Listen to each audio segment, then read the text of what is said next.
Mr. Chairman, you've joined us. Should be on button on the side. Thank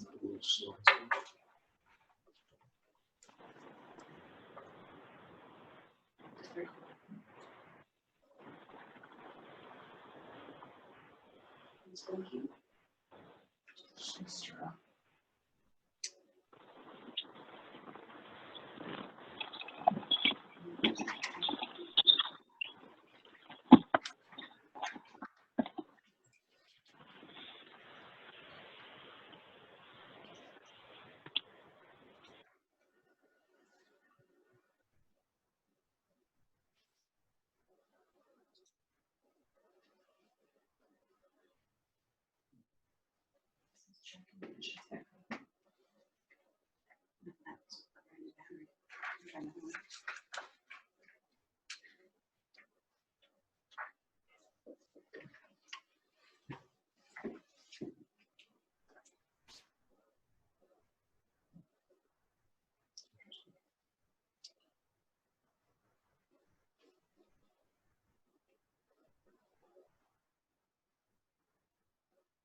Greg? Yes, sorry, I was just checking it out, make sure. So I do have,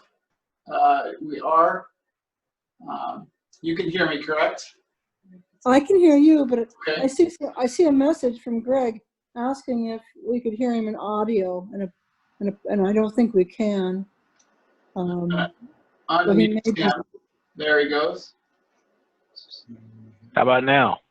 We can hear you. Okay, that was odd, see, because I have the audio hooked up through a phone connection, but the mute on the computer was blocking my audio. All right. So as I tried to say before, I apologized for being tardy. I was in another Zoom meeting that just didn't want to quit. Well, we're glad you're here, and we do have several people participating in today's meeting. I do have most everybody that is participating on mute, and I think you can unmute yourself if you're requested to. I think that you can click on mute and do that if you need to step forward and talk. But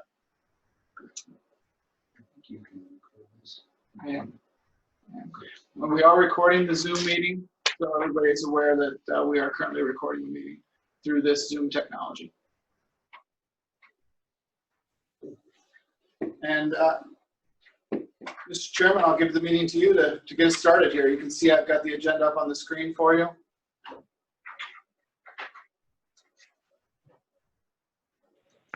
Okay. Do we, Greg, do we have a quorum? Mr. Chairman, we do have yourself present and Schwend present. We have Kate Miller, Lois Steinbeck, Corey Kanawha, and Quinlan O'Connor. That does constitute a quorum. Great. Okay. Well, on by phone. I missed that one. Excuse me.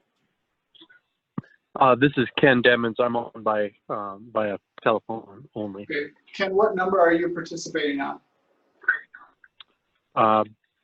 My phone number? Yeah, just so we know. I know which number is Yes. on our list. Or what? 207 Okay. 7590. Okay, that's good.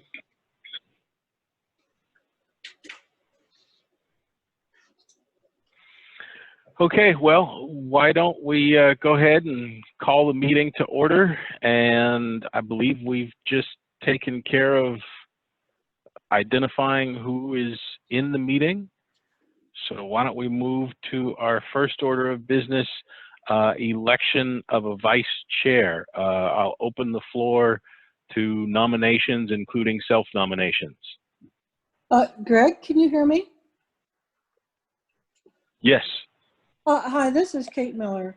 If I may interject, please. Thank you for stepping up to the chair position. I'm stepping back to a board member for health reasons.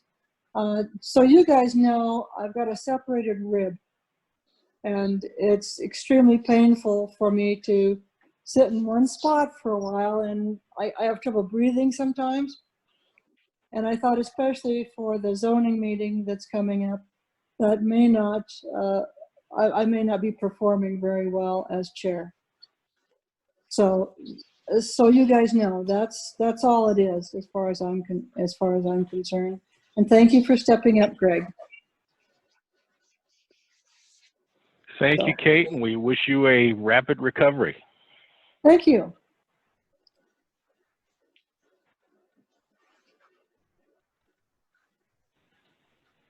So Now we'll resume with opening the floor for self-nominations or nominations for vice chair.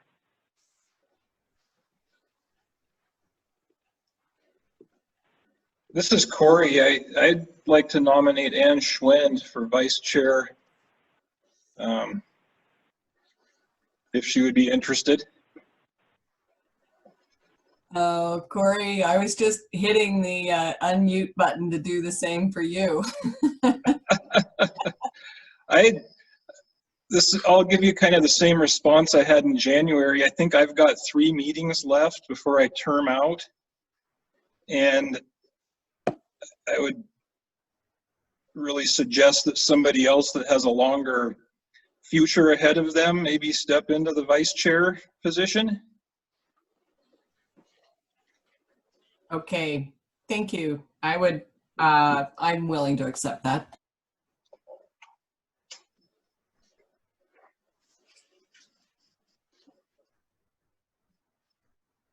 Any other nominations from the floor? I suggest election by acclamation.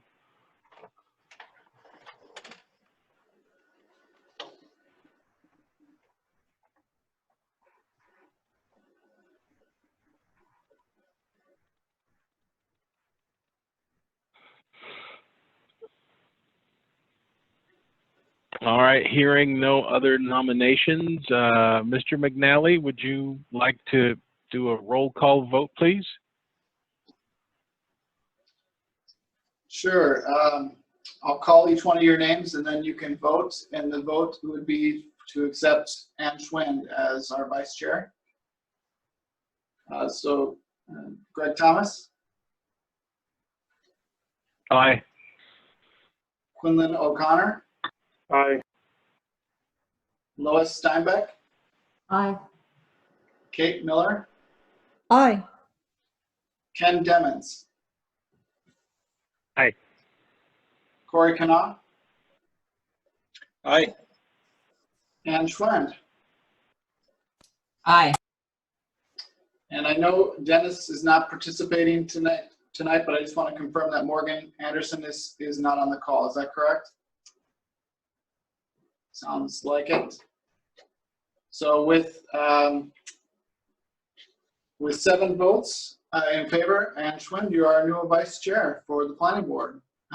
Your position would end come January, and at which point we would re-elect a new chair and a new vice chair for the year of 2021. Okay, thank you. And my apologies, I don't have the video on, but my internet is very slow and it creates more problems than not. Thanks for your service, Ann. Yeah, thank you, Ann. And thank you, Gregory. Congratulations, Ann. Thanks, guys. Okay, our next order of business is approval of minutes from April 21st. Any comments from the board about the minutes from April 21st?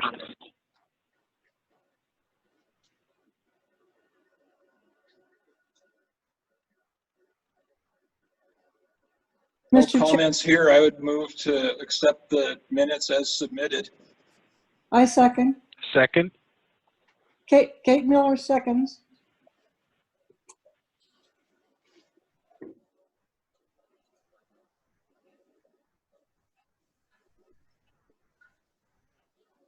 Okay, how about a roll call vote to approve the minutes for April 21st? Mr. McNally, please. Mr. Chairman, you're certainly welcome to, I could take that roll call vote, but you could ask for discussion if any of the board members want to discuss the approval of those minutes, or if they have any items that they want to bring up about those, they could do that if you call for discussion first. Any discussion of items on the April 21st minutes?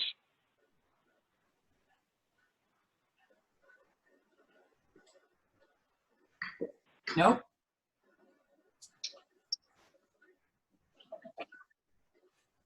Okay, then I can do the roll call. I'll call out your names and you can vote.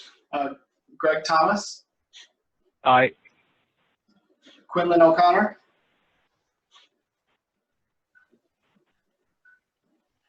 Unmuting problem, sorry, aye. Corey Kenall, Aye. Ken Demmons, Aye. Kate Miller, Aye. Lois Steinbeck, Aye. Ann Schwend. Aye. Okay, with 7 votes aye, the minutes are approved.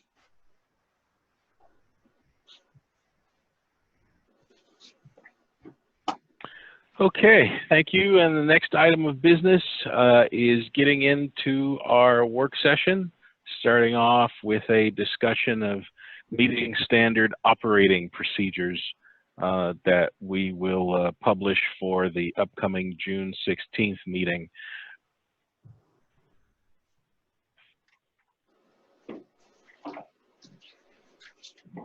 Board members, it was brought to our attention in the county planning department that perhaps you would like to see some ground rules for meeting participations that we would just generally expect from our meeting participants. I had sent out an excerpt from the Montana Local Government Center, a product they produced for planning board training. And that excerpt was just a little report about ground rules and why they're valuable and why they're useful for setting meetings. And they offered a few of them in that report. And can you see that on my screen? Am I sharing that with you now? Yes. Okay. That is, you can see these bullet ones that I've highlighted here, just as the start of your discussion here. And these are just items that are laid out to help direct those that are participating in the public meeting that we keep cell phones off. Everyone agrees not to interrupt the speaking of others. Personal attacks aren't allowed, and shouting is not something we want to see. So these are just a list of some that were in this document, and certainly we're open to hearing what others you might have to suggest. I think the idea that I had heard from some of the board members was that perhaps they could be printed on the agenda, just shown on the agenda, so that those that are getting the agenda can see, these are the expectations of your participation.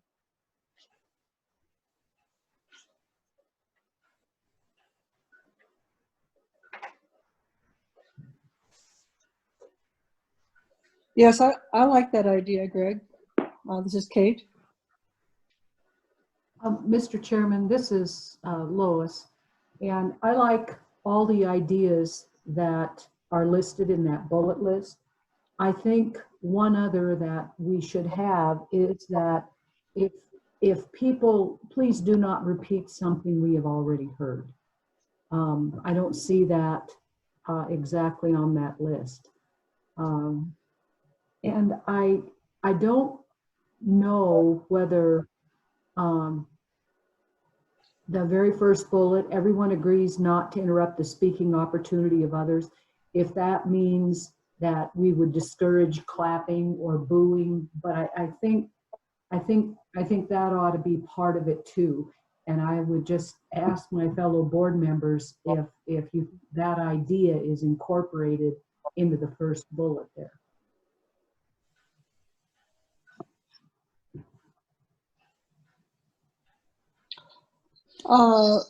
I think it's implicit in the first bullet.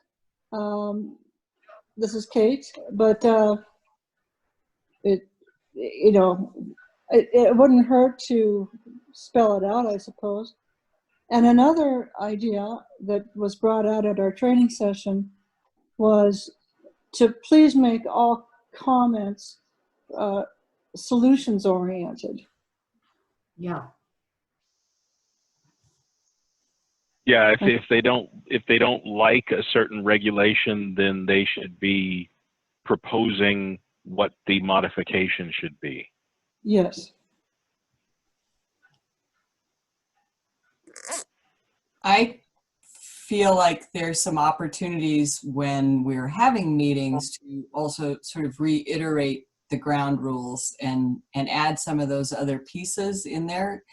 Lois, I hear you saying, you know, maybe we want to add some more information in there, but I think that could be something that the chairman lines out if we're having a meeting that might be particularly challenging or contentious. So I'm not sure if we need to have it written, spelled out specifically in the guidelines. Mr. Chairman, this is Lois. I think that we ought to have the same guidelines for every meeting. And one of the things I would like us to do is be consistent and not adopt special things. I think it would be good that in part of our training is one of the things that was mentioned is if we do everything consistently, it will become part of our culture. And you know, even if we have 3 people testifying, if they're all going to say the same thing, do we want to hear it 3 times? And so I would really encourage us to very explicitly put these things in writing. The other reason that having them in writing is good, as I remember one of the trainers saying that if people have these points in front of them, that they'll sort of self-enforce and they'll help enforce other people from not violating the points. So I would hope that whatever we expect, we have in writing and we don't supplement verbally. I agree with I you. think that's a great idea, Lois. That, yeah, we should have these ground rules published on every agenda moving forward. That also helps us avoid a need to amend the bylaws about this. I'm wondering how everyone might feel about the first new bullet point being that this is not a vote. If someone has already voiced your opinion / your viewpoint, please do not consume everyone's time repeating similar comments. Because I've seen that far too many times at too many city and county meetings, and you end up not getting out of there till after 10 o'clock at night. Yes, I'd like to add that bullet. I'd like to add the bullet about that comments should be solutions oriented and not necessarily, I guess, just solutions oriented. And then there was a third bullet that Lois mentioned, another one. What was that one? Oh, I didn't. But you know, I think with the shouting and personal attacks, that, you know, something like that could be modified. Shouting, booing, clapping, personal attacks. We could add that to the second bullet.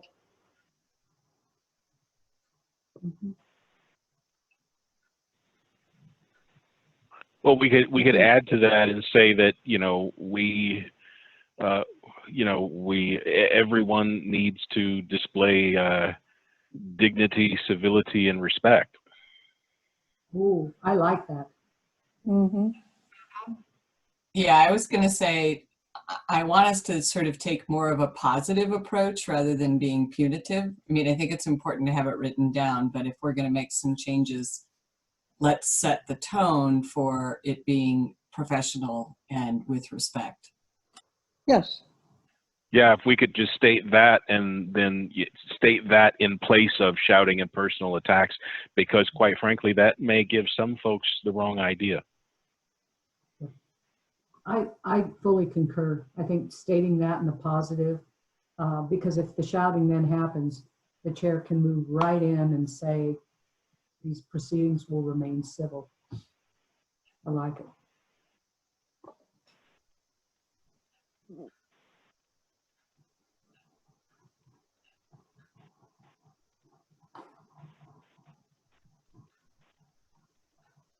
This is And, Corey. I another agree. bullet- I like all of those ideas, especially the one about not being repetitive about subject matter, because that does seem to be the case a lot of times.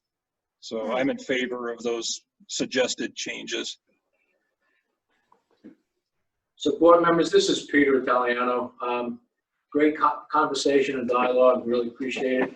One thing I want to just throw out there, as you think about the idea that you've raised already about repetition and trying to limit that, what seems to go along with that, in my mind, is the idea of a time limitation. And I know Dan Clark had talked about that a little bit at our recent training.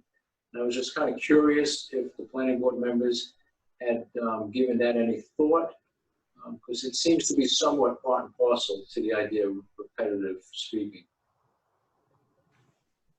I would say that we might want to consider replacing the bullet where it talks about no single party will be allowed to dominate the meeting.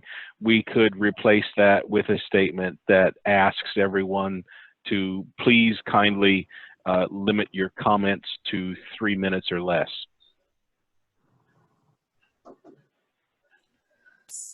Yes, this is Kate. I like the idea of a time limit on comments, but at the training, it was mentioned that that the county legal staff may not be comfortable with that. Where do we sit with doing that legally? I'd like to do it, but will there be any potential ramifications from it? If I may, Mr. Chair, I might say, I think it's important for us to find some kind of balance, because it is a public process, and we don't want to be creating too many walls or challenges for the public to participate. And so we don't want to just focus on the negative or thinking that it's always going to be difficult, but rather finding opportunities for ways for the public to participate. But I'm going to go back to saying, if you have an entire room full of people waiting to speak, then I think there's an opportunity to say, please be mindful of time. But if we only have 1 or 2 people there, I would hate to say you can only speak for 3 minutes and have that written down permanently. That's a good. Would, this is Lois. Oh, This is Lois. A question I would have is, would it be possible to put on the very end of the bullet list that the board reserves the right to apportion time equally among people who wish to comment, depending on the number of, like, if there are more than 20 people present or something like that? Our bylaws already provide that we can institute time limits for public comment. Excuse me, public comment if we want to.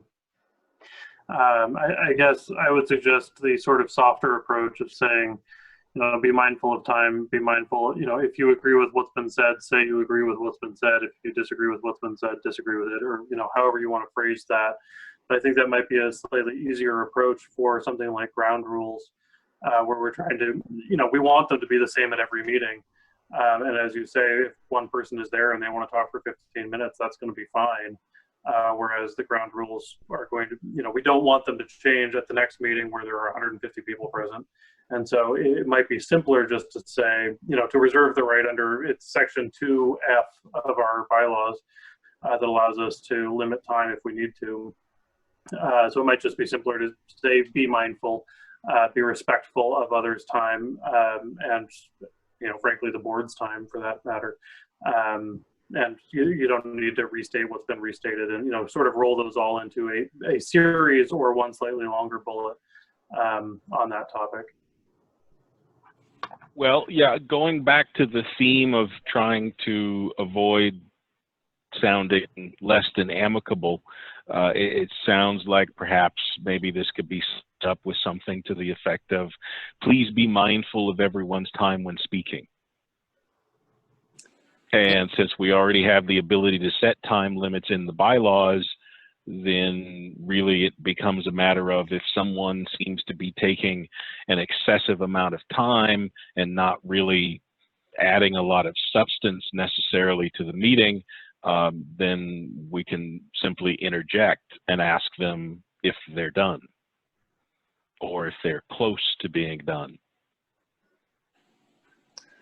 This is Kate. Yes, I think it's important so that everybody feels that they've had the chance to speak their piece. If someone is curtailed in their comments, it worries me that it's just sort of what was the term, low-hanging fruit for a lawsuit that would be unnecessary. As a board member, I like the idea of a time limit as sort of a fiduciary of the public good. I guess that's just another slant on it. Yeah, based on the feedback here so far, I'd be concerned with stating a time limit as one of the ground rules, because again, based on what everyone's talked about so far, there could be a situation where someone decides they want to test us. Yes. And they're intentionally going to try to speak for 5 minutes because we said limit it to 3, and they're going to dare us to do something to stop them. Whereas if we don't publish a time limit and ask them to be mindful, if someone tries to dominate the meeting, we can simply recess the meeting. This is Lois. I have a question. I know we're anticipating more than one meeting to receive public comment on the proposed regulations. Will we meet till 2 in the morning if there's that many people there the first night, or will we ask them to come back the second night? And what happens if on the third night or however long we have the most people? I mean, are we going to willingly extend the hearing or the comments, excuse me, for multiple days? I know we are planning at least 2 days, maybe 3. And if we end up going really, really late in the night, are we going to tell people, well, those of you who didn't have a chance to speak, you can come to the next meeting? Or will we try to receive all the testimony from people who were there that night?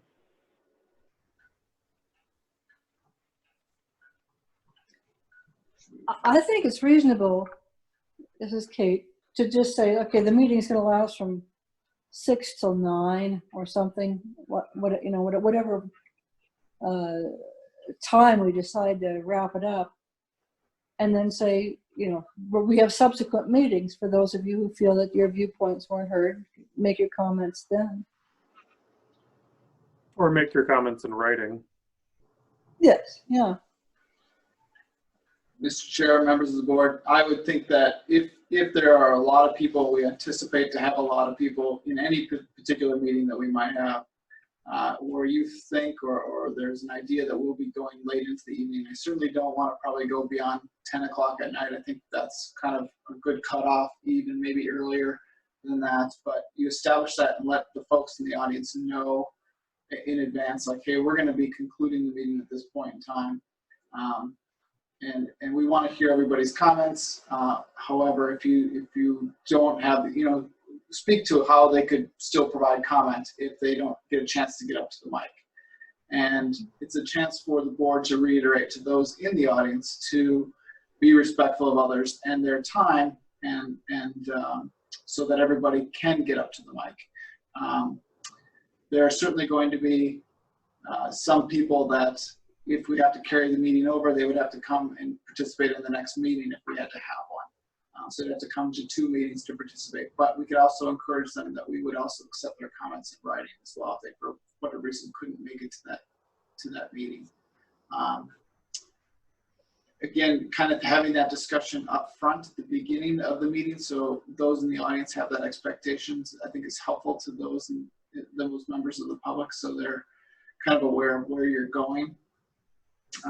So you might end up having a discussion about, I think we're going to need a second meeting. Let's agree on that date right now, so the board can see that, or so the audience members can see that in your discussion right at the beginning.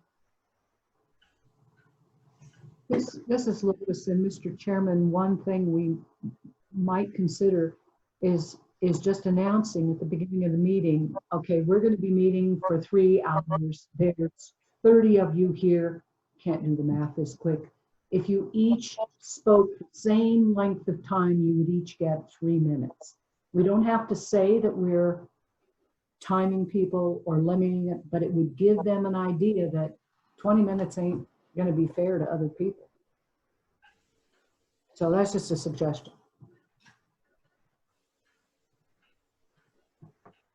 This is Corey. I guess I could go either way on that subject, but I will say that I am not opposed to setting a finite time limit. If it's 3 minutes, that's fine. It's consistent, and it's the same for every person that wants to speak. And to me, that makes some sense, but I do understand there may be some legal or other ramifications to doing that.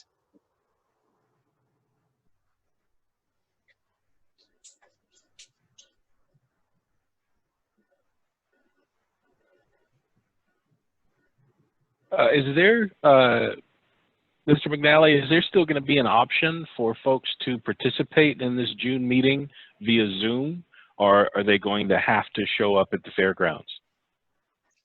So at this point, Mr. Chairman, members of the board, we do expect to hold the June meeting. We don't know the location yet at this point. It may not be the fairgrounds. We were looking at the fairgrounds for the meeting that if we would have held it this evening. Perhaps we would have done it at the fairgrounds, but so we're still kind of, we don't have our ducks in a row as to where the location's going to be yet, and or if they'll be able to participate via Zoom. We certainly want to maximize the ability for folks to participate, so we'll be looking into all those options, but we don't know what they are yet, so I can't communicate. I can't answer your question basically at this point. Yeah, and I would piggyback, Mr. Chair and board members. Some of you may have heard or know that Governor Bullock spoke earlier today and referenced June 1st as a date that we're looking at moving the state into phase 2 of reopening. Not sure what that really looks like. I participate Friday mornings on a Zoom COVID related committee call, and I'm sure we'll be talking about that this Friday morning. And hopefully our health officer, Brenda Neiman, will have some more direction along with feedback from the health board and the county commissioners. I'll keep the planning board apprised as we go forward. As Greg said, we don't have a specific location identified yet. The fairgrounds is certainly an option. There are logistical issues with just about anywhere we go. Probably the schools would be the best, but that's kind of a challenge considering they're not open. But we're looking at all the different options, especially now that it looks like we'll be able to have at least 50 people without too much fanfare. So more to follow on that. We'll keep you apprised as soon as we know more.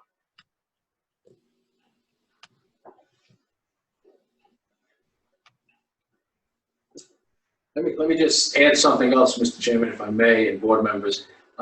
Great dialogue about the ground rules, and if you would like, staff would be happy to take a whack at putting pen to paper and drafting up what we think are the ground rules that we heard the planning board members feel comfortable with, and then we can get them out to you so you guys can chew on them for a bit and have an opportunity to give us some additional feedback. Yeah, that sounds great. And what I will do is I will send Mr. McNally an email containing the notes that I took about the additional ground rules as well.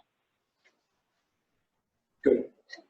That sounds good. And then members of the board, we can put these on as an agenda item on your June meeting or your next meeting.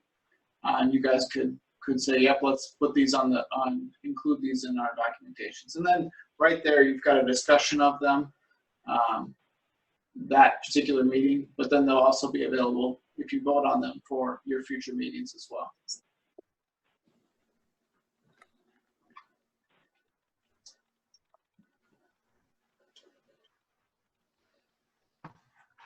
Okay, does anybody have any more discussion about proposed ground rules?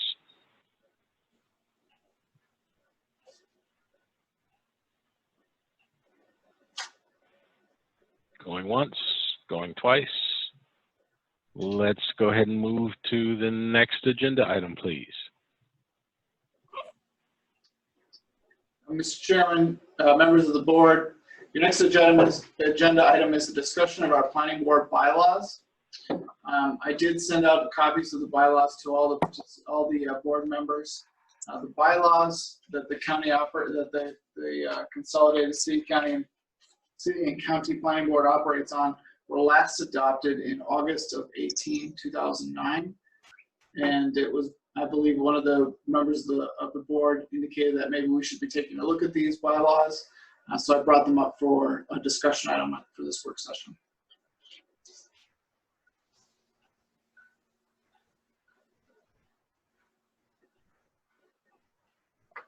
I will say before you go into this discussion that the last time, and I was present with the county when these bylaws were last adopted, we are joint or consolidated city and county planning boards, so the bylaws did go through both a legal review from our city attorney and our county attorney prior to adoption.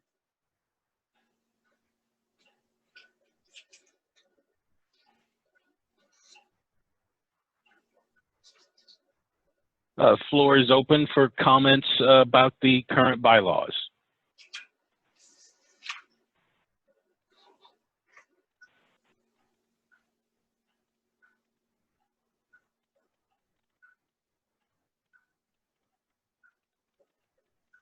Mr. Chair, this is Ann, and I would like a little more time to review those bylaws. I haven't had an opportunity to really delve into that. Greg, was there anything in particular that was standing out in terms of our bylaws that we should be paying attention to besides the ground rules?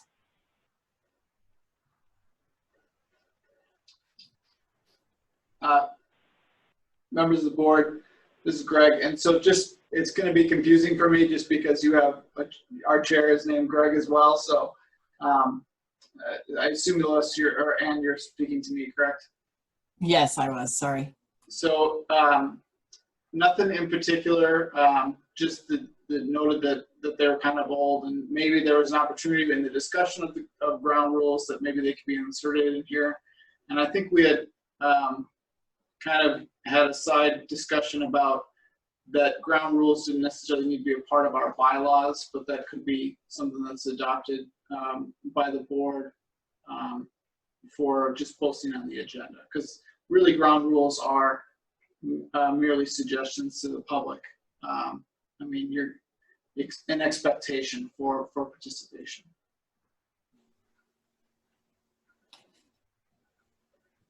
Okay. I guess I was just thinking, was there something that came up that alerted us to wanting to pay closer attention to the bylaws or not? Or what do we just need to think about, review them and update?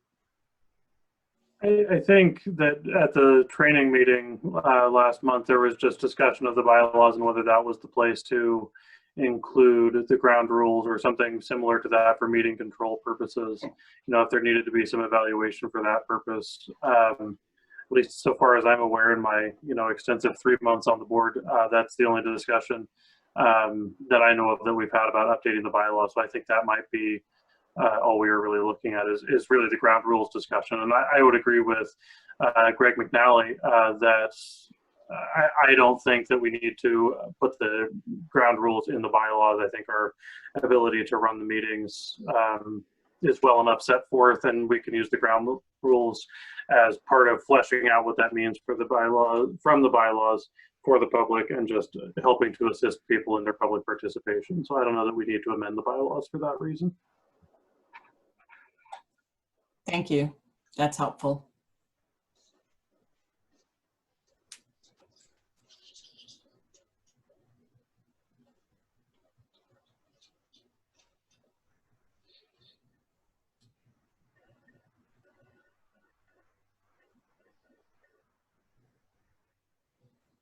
Okay, any further discussion about the bylaws at this time?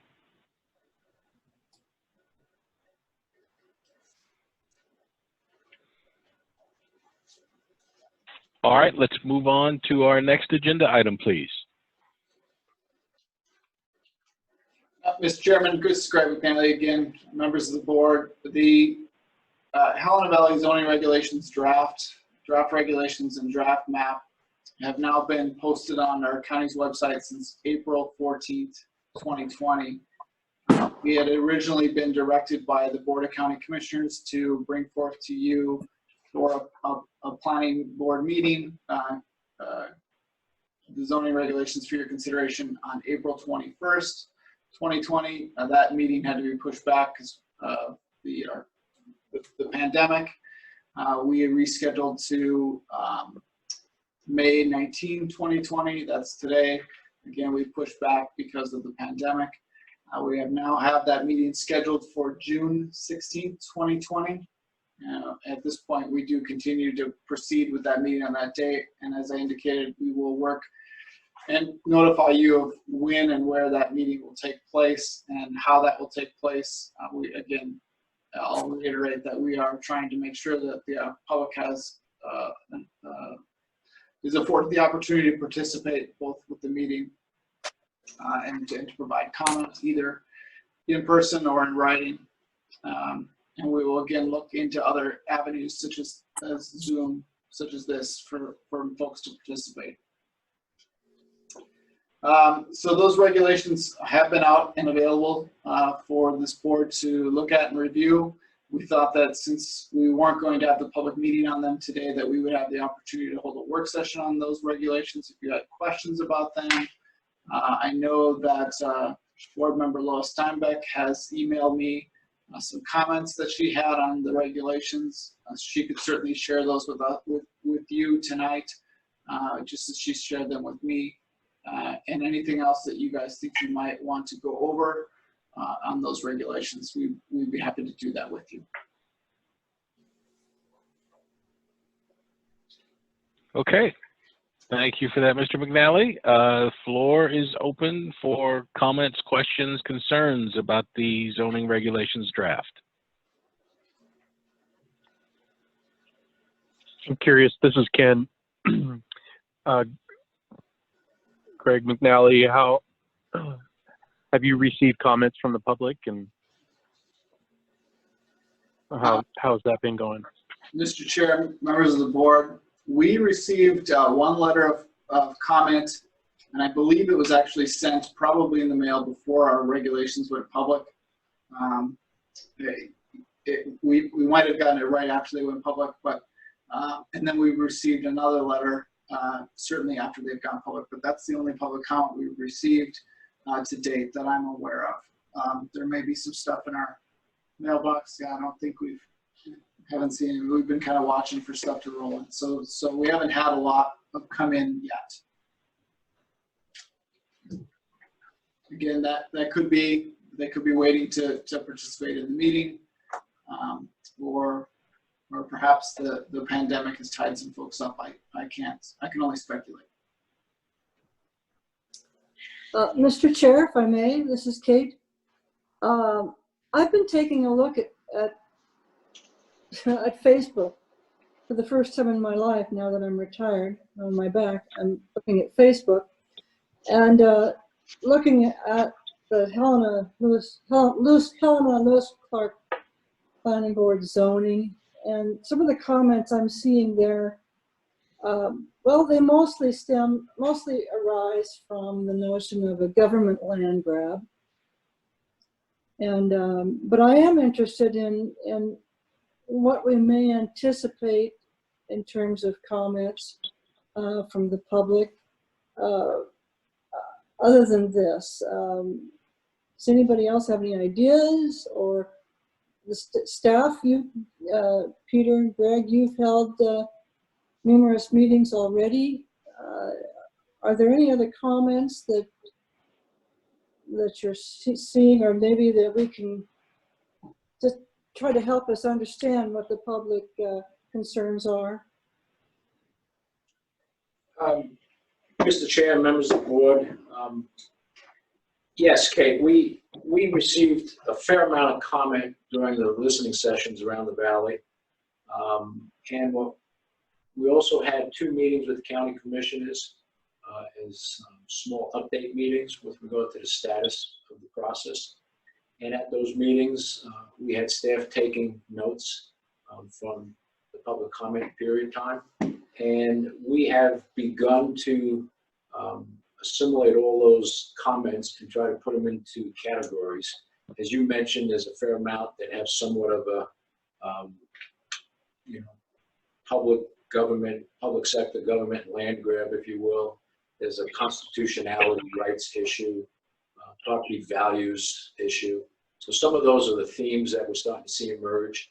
And what we plan to do is when we send a staff report and the zoning regs to you formally for whenever the meeting is, assuming June 16th, we will try to incorporate those comments and our responses at that time. If we don't have the time to provide all the responses, we'll certainly provide the comments we received at that point. Thank you. Mr. Chairman, this is Lois Steinbeck, and if you folks would like to hear the comments that I shared with Greg, I'd be happy to go over them. Yes, please, Lois. Okay. And Greg, you might have to help me because I'm on my computer that has a camera and my other computer has the email. One of the first ones I can, first of all, I wanted to compliment the staff on this document. A lot of work, a lot of very good work. And I felt right at home. I was telling Greg it reminded me of reading statutes and looking at statutory construction. And I was very happy that the city has, or the county has a process like that. So I guess my first question is, why isn't correctional facility and jail, why isn't that term included in the definitions? I was struck by some of the detail, like about residential facilities, for instance, for developmentally disabled people. I mean, there's class 1, class 2, class 3, but yet we don't have a single definition about what constitutes a correctional facility. And to me, that leaves the context then within the regulations, and they're very broad. I guess to use an extreme example, does that mean then that a federal prison housing gang members could be located on 10 acres in a mixed residential area?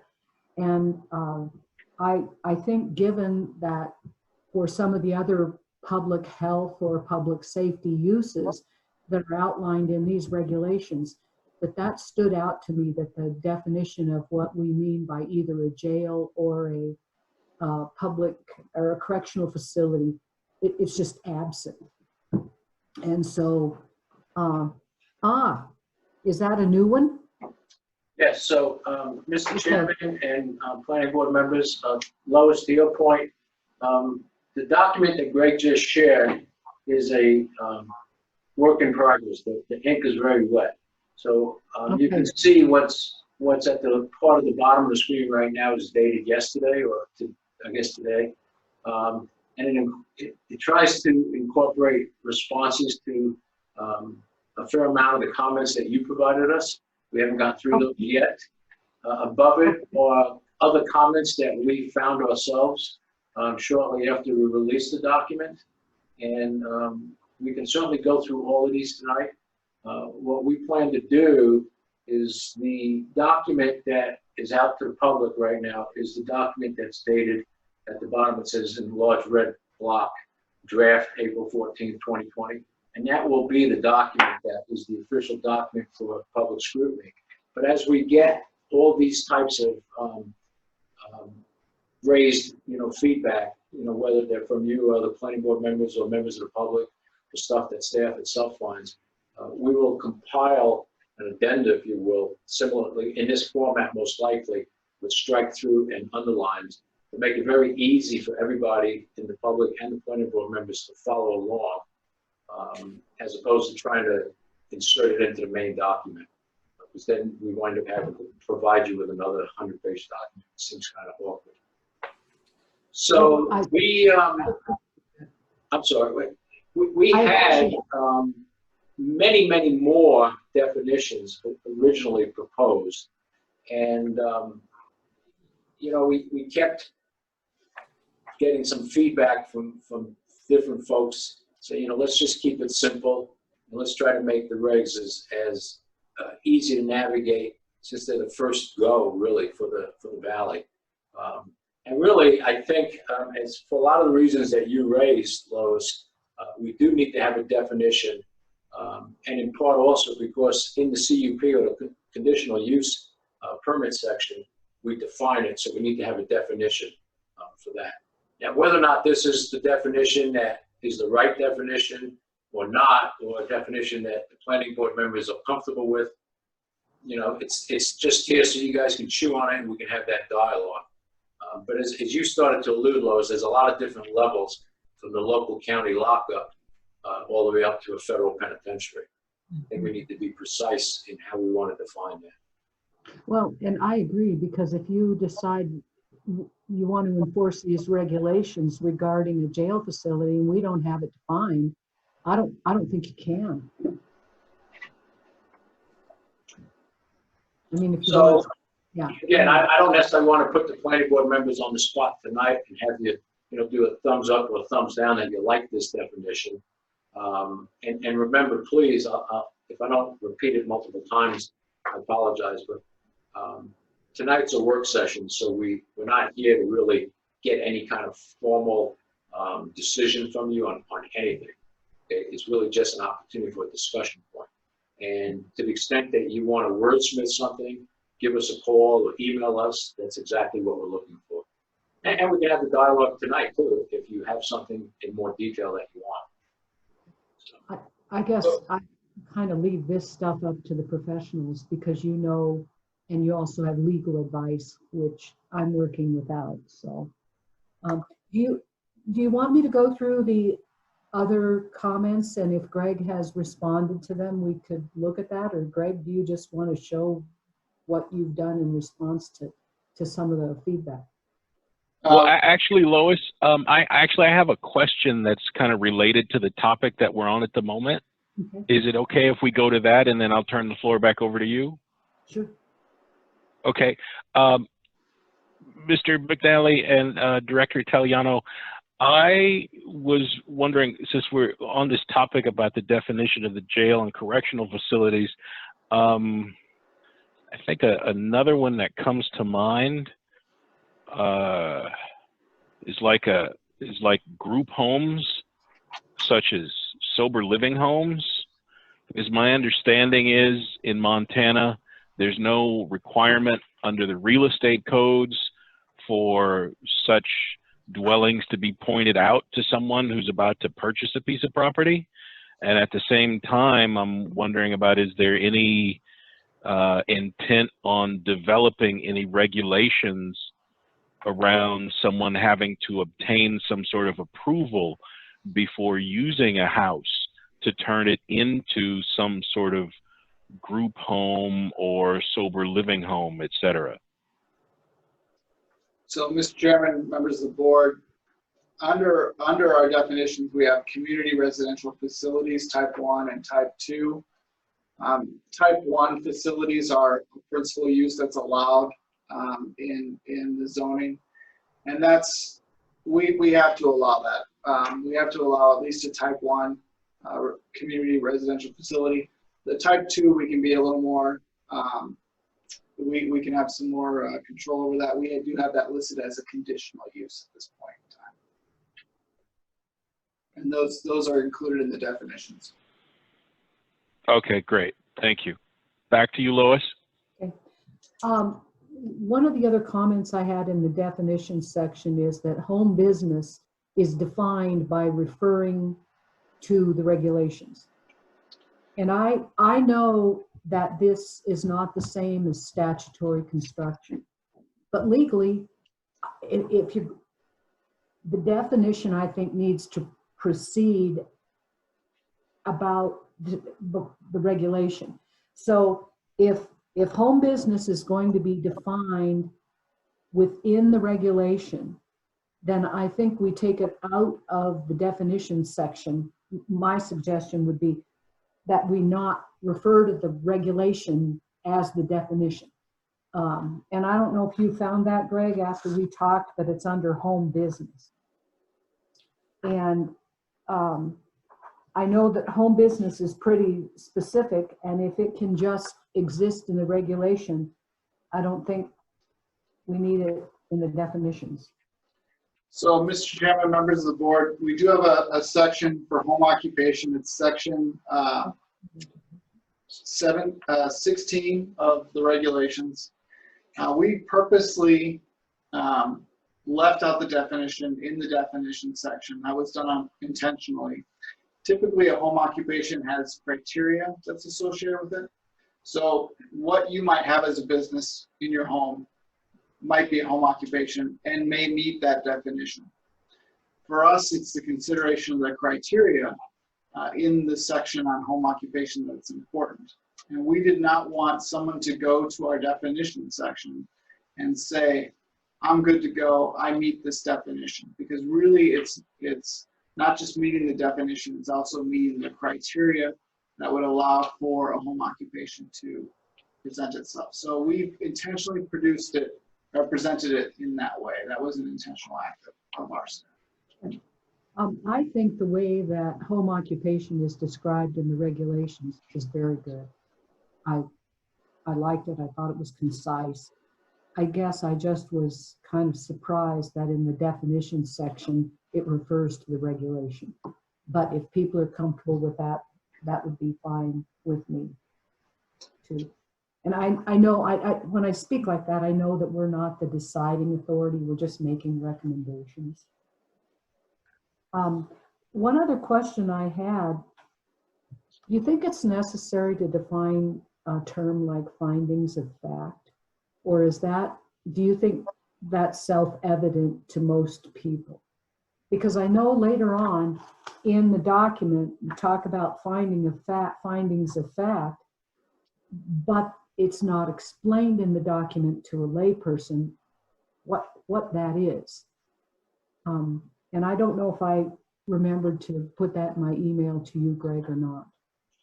Yeah, I don't remember seeing that particular question. We can look into that question and probably refer to our legal as to how we might handle that.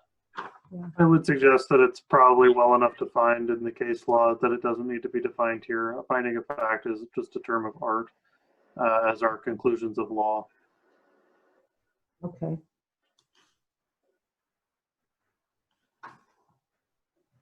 Then Greg, can you help me remember some of my other comments? Yeah. Mr. Chair, members of the board, Lois commented on several things. There's a process in the conditional use permit section, that's section 14, about how we deal with public notice.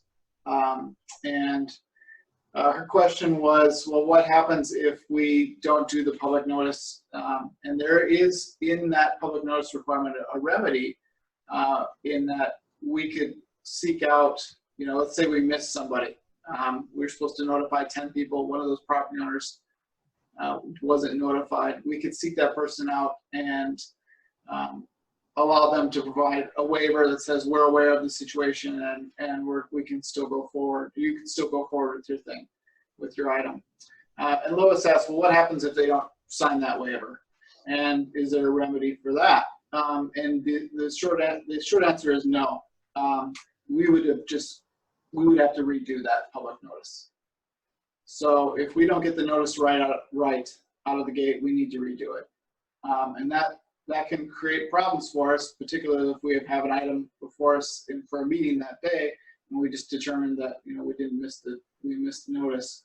That's a problem. But the remedy to that is to go back and start over and renotice that project.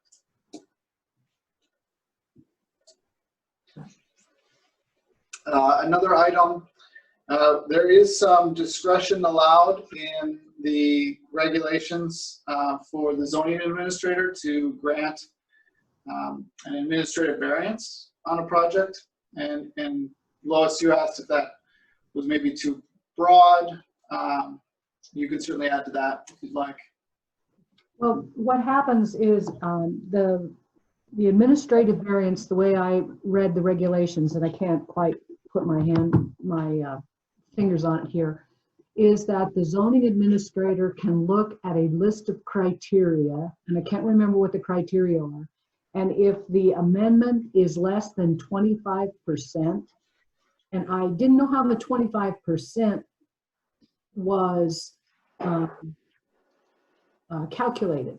Like if you had a list of 4 and it was only one of those criteria, that's 25%. And then the zoning administrator could decide to do an administrative variance rather than having a hearing. Am I interpreting that correctly? So, Chairman and planning board members, this is Peter Italiano. It's a great question, Lois. If you look at, well, you probably don't have it in front of you, but it's referring to section 1902.01, which talks about things such as lot size, height of structures, minimum setbacks, etc. So the 25% would be a mathematical computation. So let's say the setback was 10 feet. Okay, this provision would allow me to allow that setback to shrink by 25%, or 2.5 feet. Let's say the height of a building was 100 feet. This would allow the building to go up to 125 feet. So that's how the 25% would be calculated. And then, you know, if there's any kind of, you know, concern whatsoever on the 25%, now's a great time to think about that. You obviously don't have to provide that feedback tonight, but we'd love to hear it, because I can tell you that in the course of my career over several decades, I have seen this kind of language range from 15% all the way up to 33 1/3%. I think somewhere in the 20% is probably a sweet spot, you know, if you start looking around the country. You know, my goal is to try to be very flexible with landowners and developers in helping them accomplish what they're trying to get accomplished, but at the same time, to make sure that it stays in sync with the tenets of our growth policy and all our other regulatory documents. So this is a flexibility tool that we believe goes towards that goal. And like I said, the planning board members and or the county commissioners can change that number, you know, however you see fit. And, you know, since we're starting to crawl right now as opposed to walk or run, maybe we start out lower. I don't know. The thing to keep in mind, so this isn't the variance section. The next section is the appeal section. So whenever anyone feels aggrieved by some kind of action that the zoning administrator would take, they get to have their day in court before the Board of Adjustment. So if let's say, Lois, you are proposing to have the zoning administrator reduce your setback by 25%, and the result was no, we're not going to reduce it. So you, as the applicant, could go to the Board of Adjustment and seek relief. Okay, if, let's say, the zoning administrator granted you that 25% variance or flexibility, okay, and your neighbor felt that that was inappropriate, your neighbor could go to the Board of Adjustment and argue that the zoning administrator erred and ask for relief. So I think there's a, there's a stopgap in there. So I'm not particularly uncomfortable with the 25%, but again, it's just a number that we threw out there. And we want to hear from you, we want to hear from the public, and we want to hear from the county commissioners ultimately. Certainly this helps. I didn't understand how the 25% was calculated. And for instance, I don't understand how, if topography is the variance, you determine 25% of topography. And that's why I got confused. I couldn't tell if it was 25% of the things listed here, but the way you've explained it, that helps. And maybe people who are real familiar with this understand that, but first time through, I sure didn't.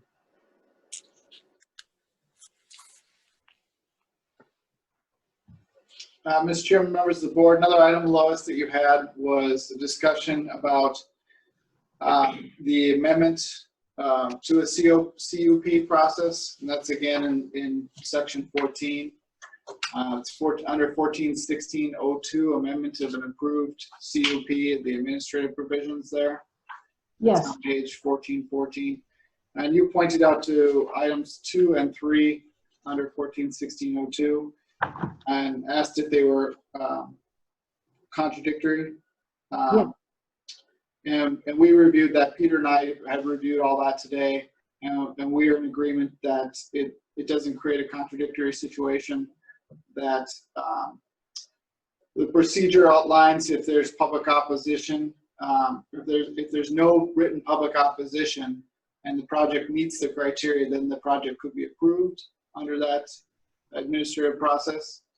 And then the third section indicates that if there is written opposition, and it's within a certain number of feet, we chose 150 feet. Again, this board could look at that number and say that could be longer or shorter. Then we would schedule that conditional use permit before the administrative conditional use permit before the Board of Adjustment. Well, my comment is that one of them said if there's no written public opposition, that would appear to be from anybody, not public opposition from property owners within 150 feet. That's the way I took the meaning of that. That I could, as a member of the public, say, I don't like this. And I could live 10 miles away. And that's why I thought there was potentially a conflict there.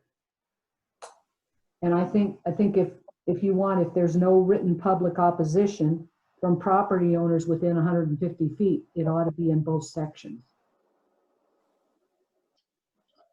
Point taken. I think I understand your point a little more clearly now as well, so thank you for that. We can take a look. Is that what your intent was at the first, Mr. McNally? That the written public opposition would be from property owners within 150 feet? Was that supposed to be in point 2 as well?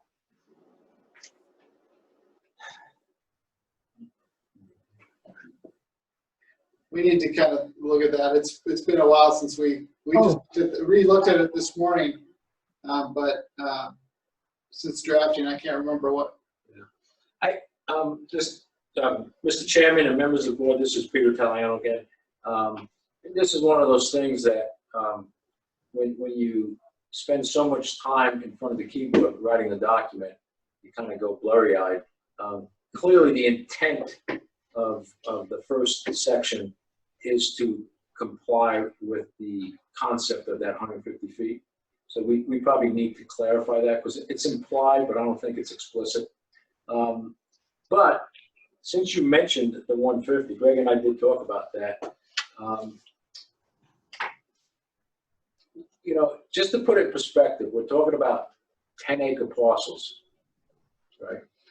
So 150 feet is not a large distance. So if the planning board wants to noodle on that and feel that it ought to be something, more akin to 500 feet or 1,500 feet, we can certainly look at that stuff. And Greg and I were talking earlier today, when we write the next two sections, the suburban and the urban, it's possible that we will tweak this section and actually refer to the specific setbacks in those other sections. Because if we're talking about, say, 5,000 square foot lots in the urban, then 150 feet is a meaningful number. But again, on a 10-acre plot, it's not that large of an area. In fact, it probably only captures the adjacent parcels. I mean, there's always the opportunity for irregular shaped, but if you look at everything as rectilinear or square, then 150 feet doesn't get you very far. So it's something you might want to think about, and we'll think about it also internally, and we may propose a change to that before we see you formally in June. But thank you for bringing it up, and we will take a look at section 02.2 and 02.3. Mr. Chairman, this is Lois again. Could I ask the staff to give me examples of what might happen within 150 feet that might raise eyebrows for some people? I mean, if you do have 10-acre lots, what are we talking about here that could happen, like right on a property boundary? Close, very close to a property boundary, let me put it that way. I'm not sure we understand the question. So what might be an amendment to a CUP that you would see, or? Well, like, give me an example. I'm having a hard time visualizing what this, in reality, what this might mean. Does this might mean you could have a group home within 150 feet of the property line? Is that what we're talking about? I mean, I don't know how to look at the 150 feet. If it's, I'll tell you, Greg, when Mr. McNally, when we meet, I'll ask more about this, and then I may have some comments on the 150 feet. Yeah, and I think why we're kind of stumbling here. So what this process is related to is the conditional use amendment, the permit amendment. So if you already have a conditional use permit, and for some reason you need to seek an amendment to that permit, this is an administrative process for that. Thank you very much. Yeah. Mr. Chair, members of the board, the other thing that Lois has brought up to me is why is the process to amend the regulations provided as the first section of the regulations rather than the last? Lois, you could certainly add please to that, but we did intentionally front load our regulations with the administrative provisions of the regulations, including the definitions. It's just how we've constructed them. Certainly other jurisdictions will construct their regulations differently. We felt that since in this county our subdivision regulations have the administrative provisions in the front, they would be included in the front of this document as well. But okay. The board can certainly discuss how they want to see or the order of those regulations. But at this point, we've placed all our admin provisions up front. That's fine. I guess I was a little bit confused. I'm so used to seeing definitions first before content that that just struck me. But however people want to do it, it is fine. That's fine. And then, Mr. Chairman, members of the board, Lois also pointed out a couple of typos. I think one of them was a reference to the Board of County Commissioners instead of the BOA, and we've made that, I think that has been noted in here. See if I can find it here. Just show you for an example.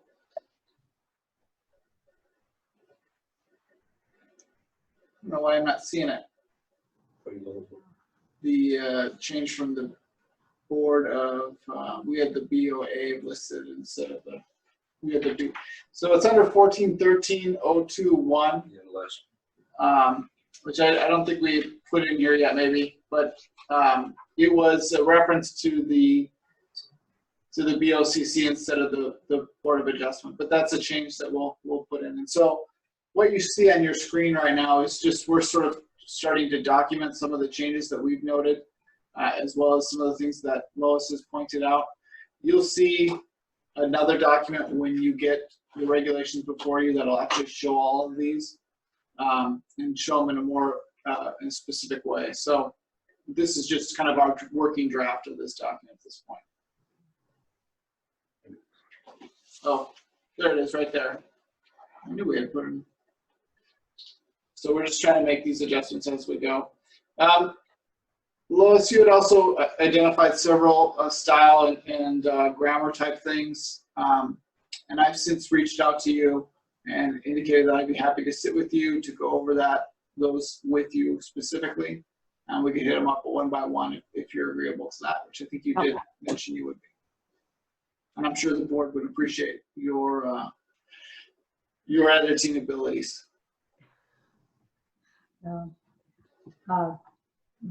I'd be happy to. Just let me know what works for you.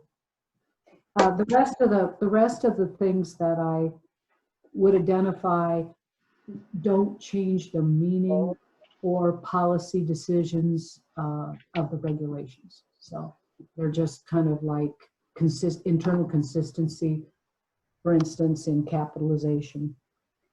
And just for example, members of the board, Lois pointed out like how we reference the Montana Code annotated.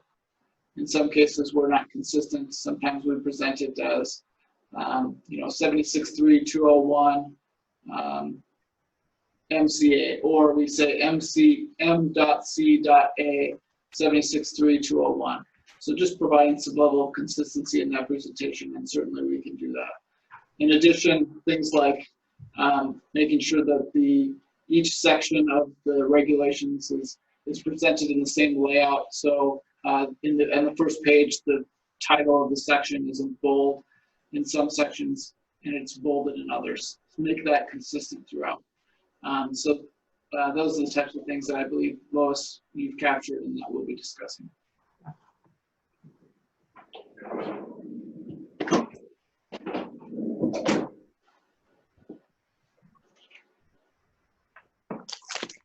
I can really quickly, board, just show you some of the other things that we've looked at here. Move my screen a little bit. I know when I'm sharing the screen, it's probably, can you everybody see the entire document that I have before you? I can only see the bottom. So I'm just that's why I'm gonna be focused on the bottom of my screen. But the footer section, it's not formatted correctly, so we'll fix that. Our headers and our appendices aren't formatted correctly, we'll fix that. Peter, this one has strikeouts for this spaces here for 1.59. Just we have some extra spaces in there. No, that was the S was dangling over there. Oh yeah, so the S here is yeah, so we'll correct that. In section 706, we have irrevocable where it should be revocable. We had received, I didn't tell you, and I should tell you, that we did get some comments from our city planning staff. One of those comments was to look at allowing fences in the front setback, and so we've provided a provision here to allow fencing in the front setback, which currently the regulations don't have. In this section here under documentation of capacity, this should have said fire. It should actually say Fire Protection Authority having jurisdiction, but we'll add to that. A misspelling of the word existing. There were a couple of references that Peter and I found that were incorrect that we'll correct here. Again, the misspelling of the word amendment here. For some reason, our spell check didn't get that. Another incorrect reference here, as we're editing the document, we didn't correct that reference. We'll do that. Here you'll see we're actually adding, I think we actually just discussed this section a second ago, and we have these out as separate items, 1, 2, and 3, and we're actually adding them into the code language here as 1, 2, and 3. just to make it consistent with the rest of the document. Another reference here that we're correcting. Another reference down here under the public notice requirements we're correcting. So we're catching these little things as we go. If you guys see them, certainly email us. If you see one that sticks out to you, let us know. We may not have seen it already. Certainly would be helpful for us. I think the board, as well as the staff, as well as the county commissioners, want the best document going forward. Again, the intent, your document that you have now, the one documented April 14, 2020, that's the document you'll be considering. We would provide you a staff report that would list these changes. So in your consideration of the document, you would be taking action to incorporate the changes that we're discussing, or we will be discussing as we go, as well as any other changes that the board would like to see to this document as they would make a recommendation to our board of county commissioners.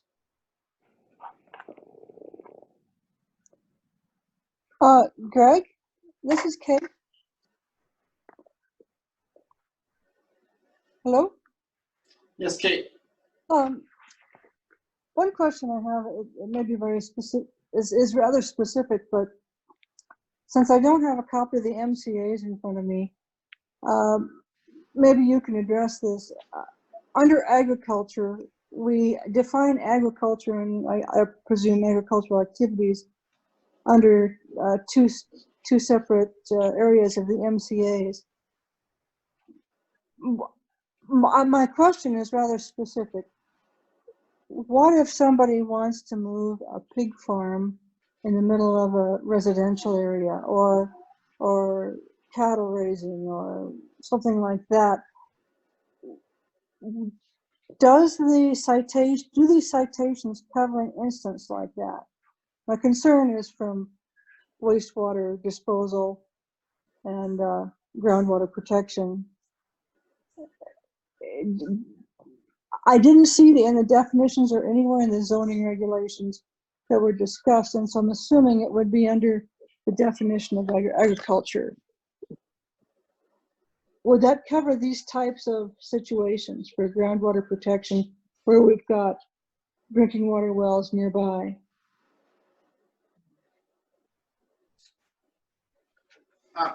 Mr. Chair, members of the board, it's kind of a what-if scenario, and I'd really have to dive into the regulations to kind of check to see. You know, that's typically something that we might see a question from the public, you know, after the regulations are adopted.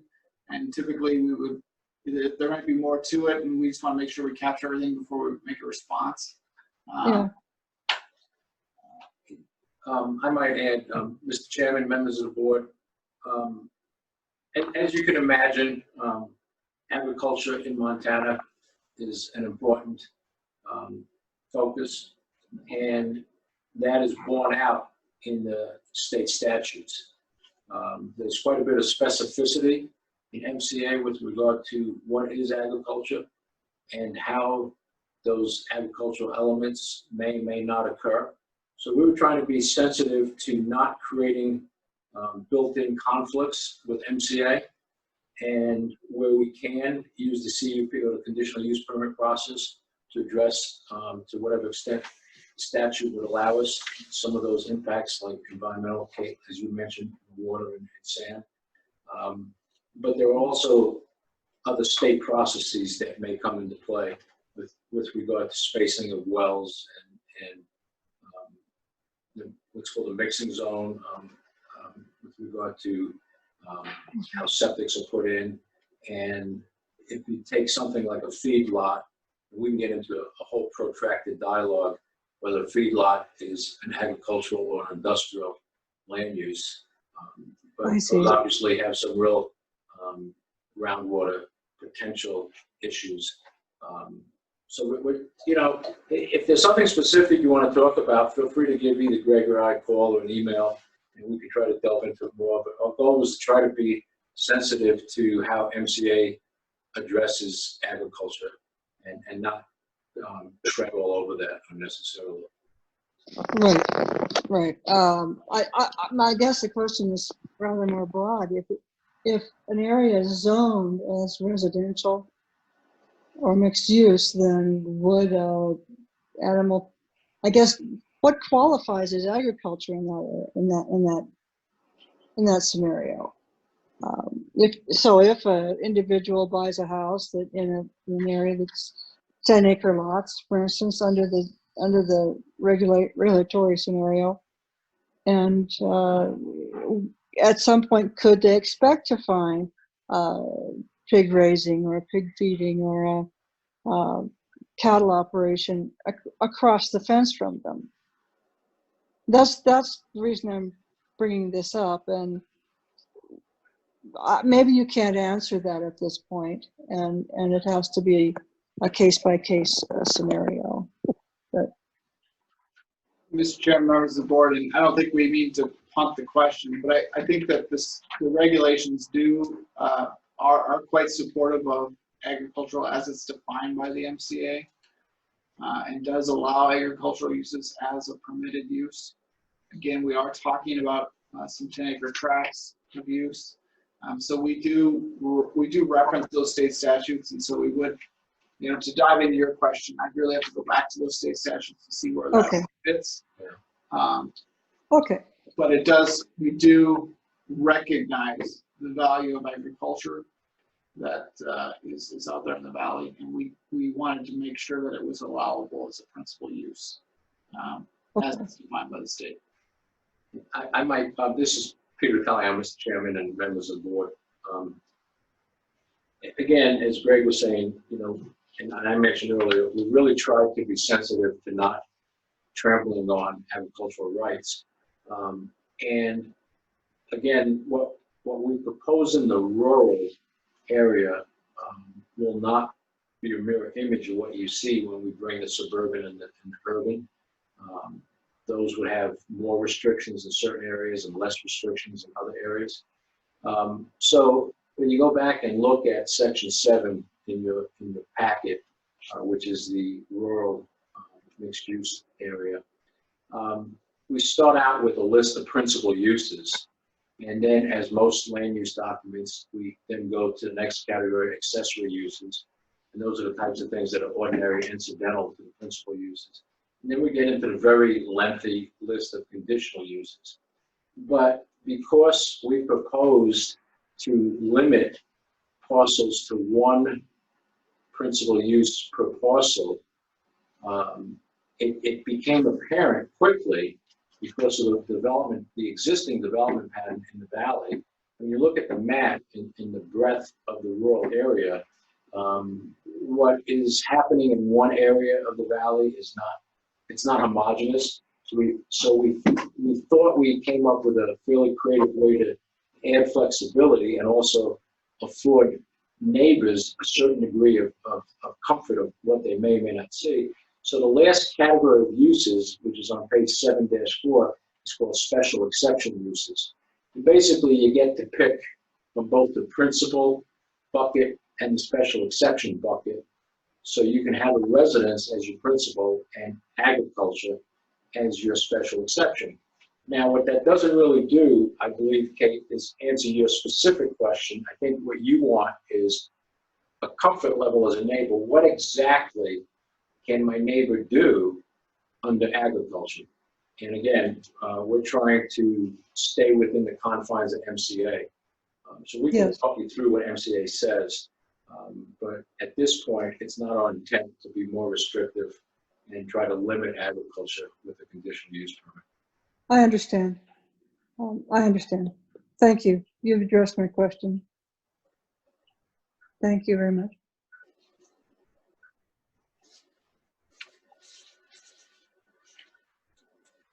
Mr. McNally, I had a question about Section 109 violations. His first question is, what mechanism already exists or is going to be implemented regarding how someone would go about filing a complaint about what they perceive to be a violation in their neighborhood? And number 2, what is the current status of funding from the Board of County Commissioners for enforcement activities? Mr. Chairman, members of the board, I'll defer to Peter Italiano to answer your question. He gets to answer that one. Chairman and board members, thank you, Mr. McNally. Sometimes I wonder when I get questions like that if the office is bugged. I can tell you that the Chief Administrative Officer, Roger Baltz, and myself have had a conversation in that vein quite a bit.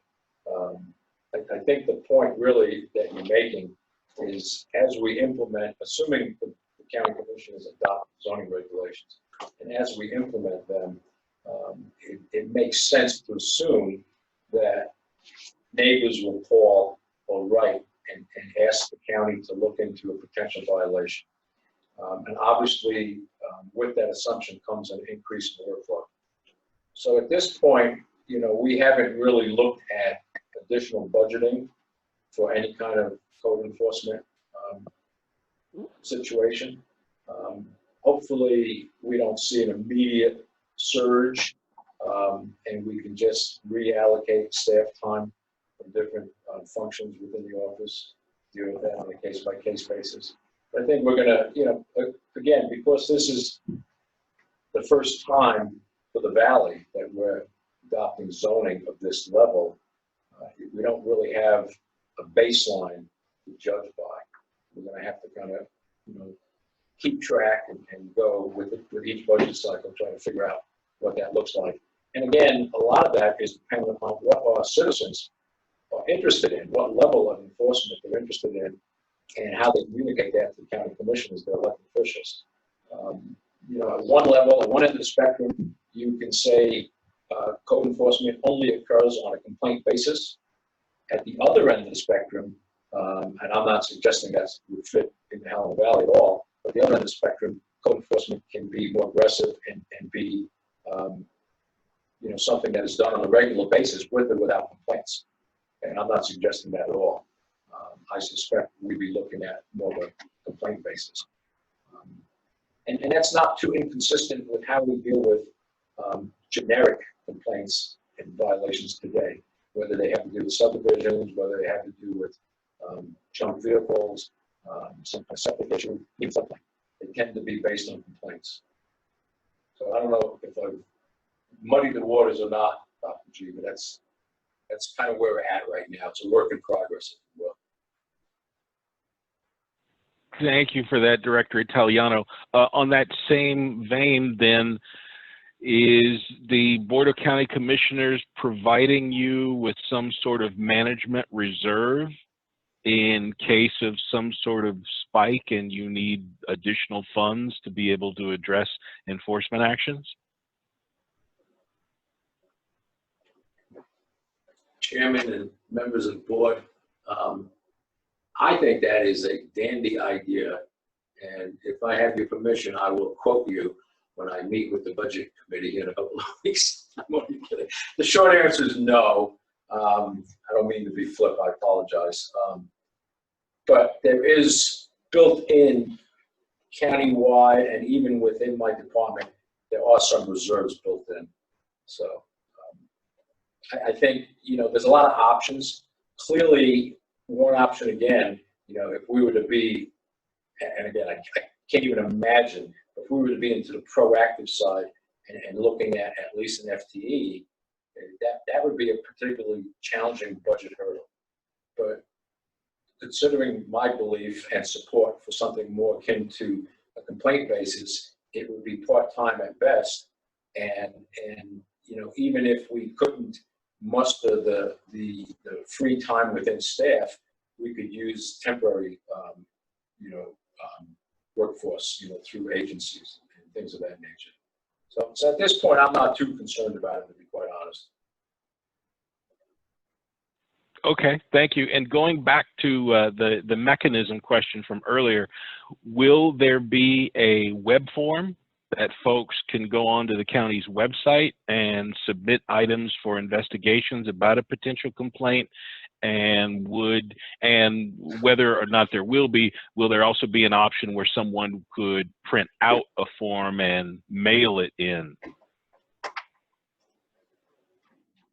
Chairman and members of the board, that's a dialogue point that we're having internally, and we'll have, again, further with both our legal team as well as the county commissioners. With any one of those paths, they generate a lot of other questions, and we're looking at all of those as options. Okay, sounds good. I think some of my other questions have already been answered by Lois's thorough due diligence with the document. So thanks again to Lois for being so exhaustive in your review. I did find just obviously a lot of work has gone into this, and you've all done very wonderful work. In section 14, pages 6 and 7, in section 1406.05 for heliport, there's a typo on helicopters. And then on section 14, page 7, on the top 2 paragraphs, administrator in both of those paragraphs is miskeyed.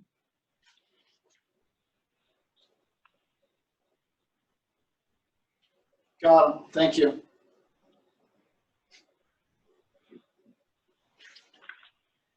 I'll turn the floor over to whomever has questions or comments next.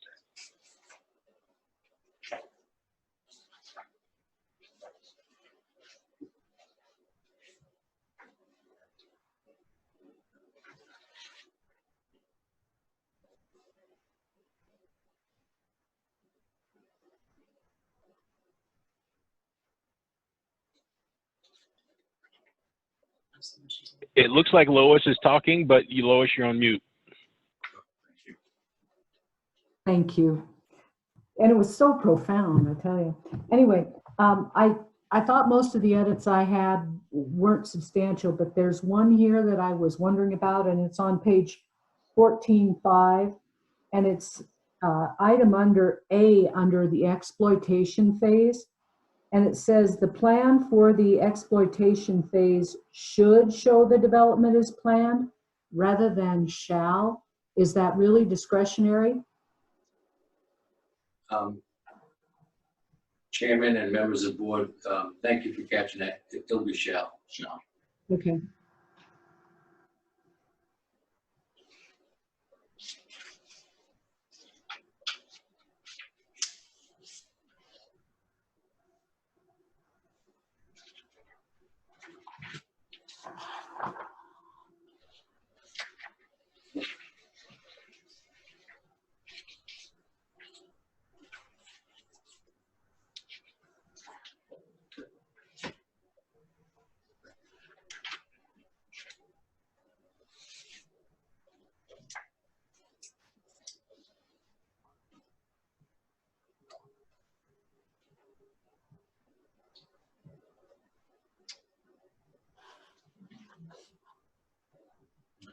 Go ahead, Greg.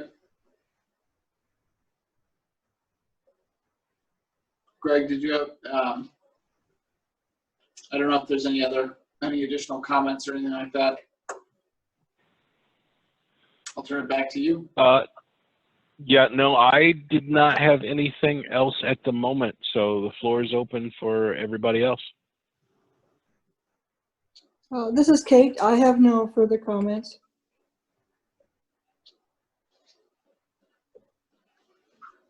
This is Lois. I have no further comments either. Except I would like to congratulate the staff on their excellent work on this document. Thank you. Yeah, this is Corey. No comments here either, but tremendous amount of work and well done. Thank you.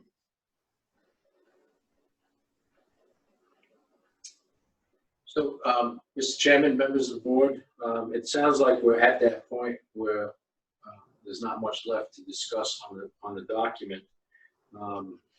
We will continue to refine this revisions sheet with the strike-throughs and the underlines, and we'll get that to you. In fact, I might try to get it to you before you get your packet. I was just thinking there may be some value to some graphic representation, say on that 150 feet. I think I can sketch up a couple different I hate to use the word typical, but typical lot arrangements for 10-acre lots, whether they be square, rectilinear. Clearly, you can always have oddball ones, and show you how 150 feet really would never leave the next property. It might be a reason for you to say that you think the 150 feet needs to grow. But again, it's something, I'll try to give you a graphic so you can look at that. And we'll clean up as much of these as we can get done and then get it over to you so you can make sure we've hit your concerns. Thank you.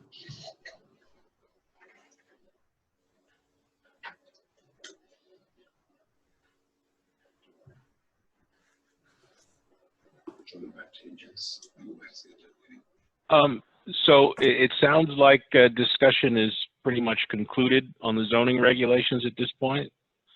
So let's move on. Mr. Chair, if Yes, I may. Kate. I'm sorry. I just had a thought as far as the 100 property owner within 150 feet. Just what if, as a suggestion, you, instead of saying 150 feet, especially for these large 10-acre parcels, just a property owners adjacent to this parcel. Rather than property owners within 150 feet.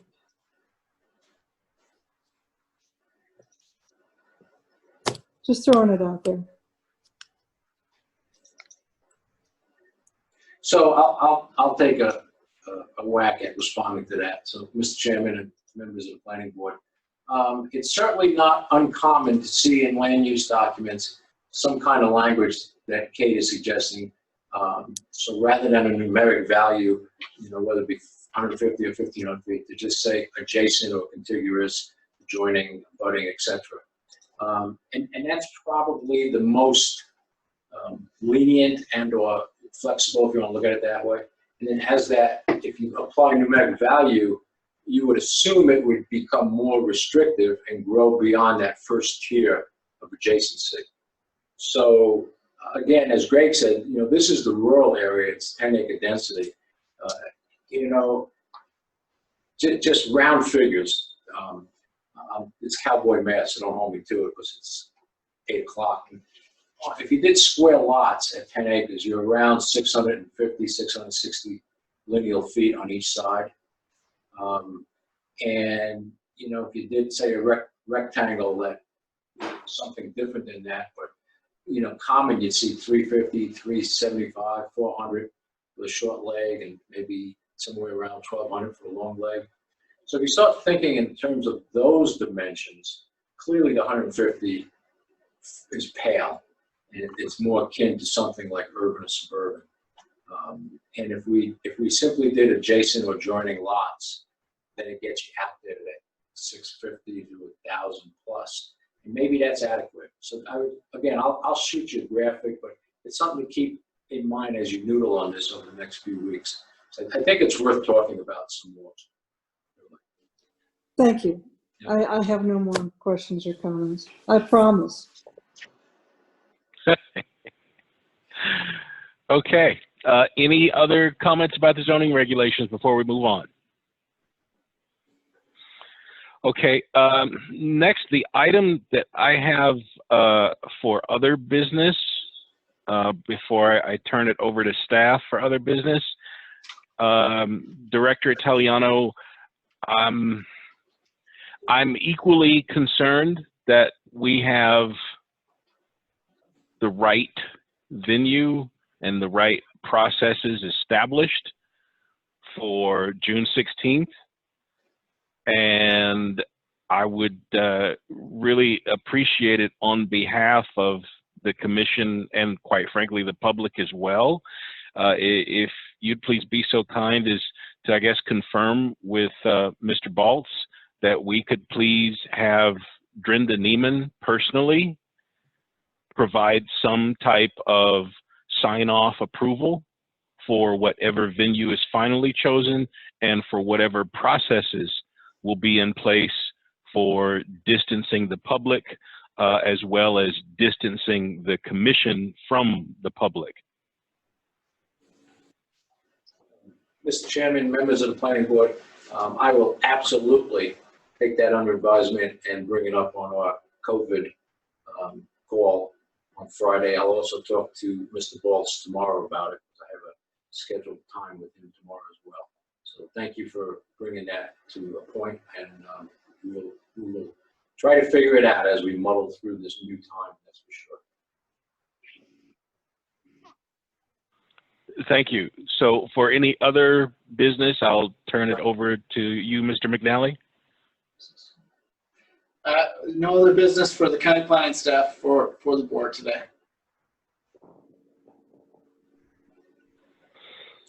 Okay, we're now open for public comment. Is there any public comment on any public matter within the jurisdiction of the City County Consolidated Planning Board that is not on the agenda?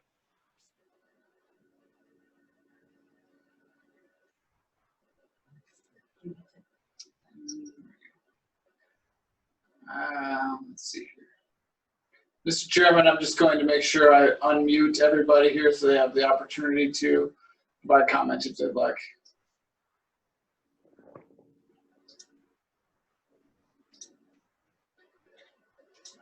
And I do see we have,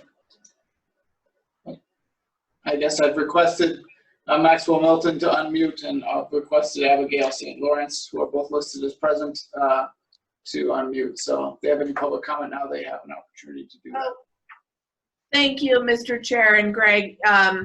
For the record, Abigail St. Lawrence. I'm the counsel for the Helena Building Industry Association. We've been an active commentator and participator in the process on developing these zoning regulations so far. I do appreciate Peter and Greg providing the information. I will have a series of document requests going into them tonight based on some of the documents that have been presented tonight.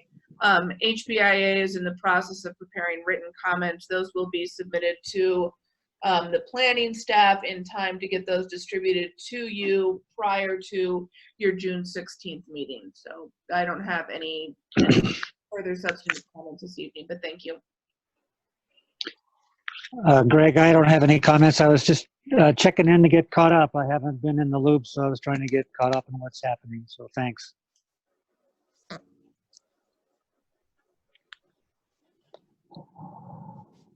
Are there any other public comments at this time?